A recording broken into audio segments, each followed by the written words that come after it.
महिलाओं की मासिक धर्म की स्थिति कितनी दुखद थी, वे इसे कैसे हल कर दी थी, यहाँ तक कि जीवन भर केवल एक सैनिटरी पैड का उपयोग करती थी। लड़के कृपया हट जाएं, लड़कियां रुकें।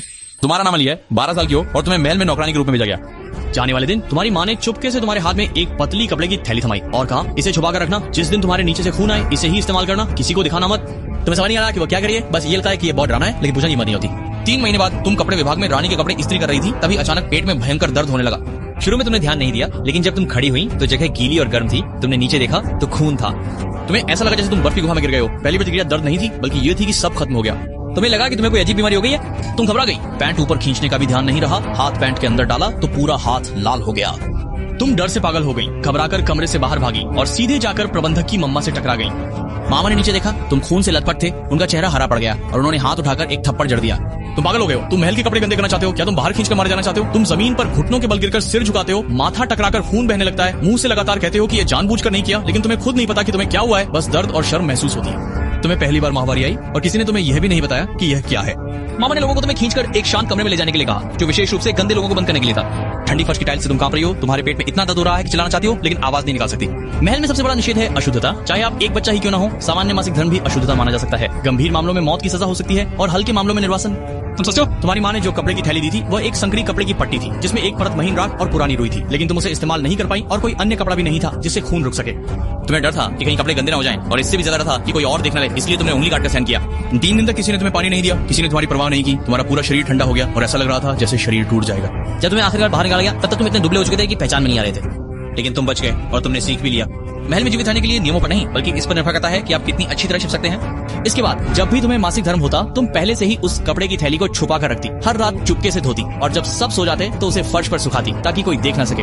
तुमने देखा, कई महल की नौकरानियां पूरी जिंदगी सिर्फ एक ही मासिक पट्टी का उपयोग करती हैं। बदलने के लिए कुछ नहीं होता। वे बार-बार होती हैं, इस्तेमाल करते करते वह पोंछे की तरह पुरानी हो जाती है। फिर भी उन्हें बहुत सावधानी से रखना पड़ता है। न तो धूप में सुखा सकती है और न ही हवा में, बस कोने में छुपा कर रखती है। क्योंकि इस जगह पर तुम्हारा खून बहना एक शारीरिक प्रक्रिया नहीं, बल्कि एक अपराध है। अचानक से हमेशा अप्रत्याशित होता है। 14 साल की उम्र में तुम्हारा रूप निखर आया था और तुम्हें रात में सम्राट की सेवा के लिए बुलाया गया। 不是睡觉那种，就是在清殿里打灯更。कपड़े धूप जलाने का काम।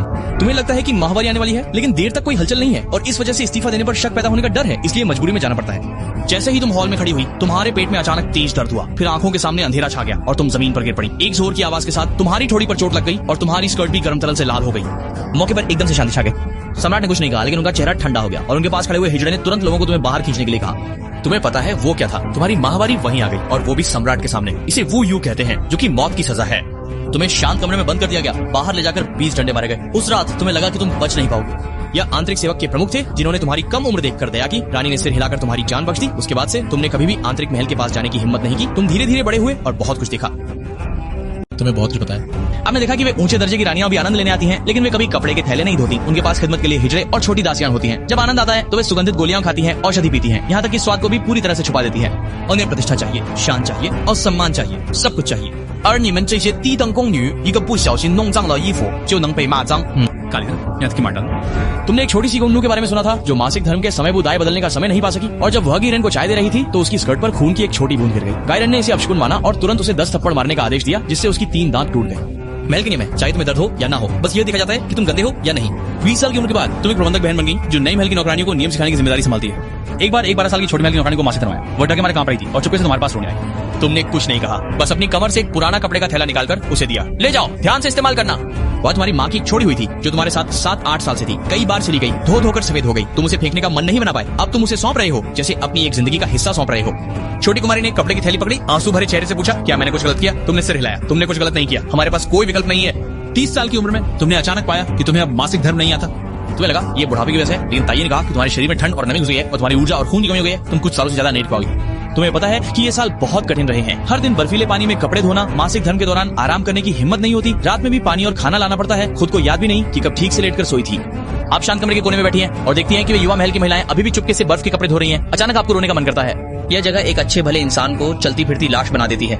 उस साल सर्दियों में तुम बीमार होकर मर गई। तुम्हारे लिए कोई नहीं रोया, कोई याद नहीं करता कि तुम कौन थी। तुम्हारा शव एक झूठ के थैले में डाल दिया गया, बिना किसी पत्थर के तुम्हारे साथ दफनाई गई केवल वह पुरानी कपड़े की थैली और वह वाक्य जो तुमने चुपके से तकिए के नीचे छुपा रखा था। महल की नौकरानी का मासिक धर्माना कोई गलती नहीं है, लेकिन यहाँ यह भाग्य का मूल पाप बन गया है।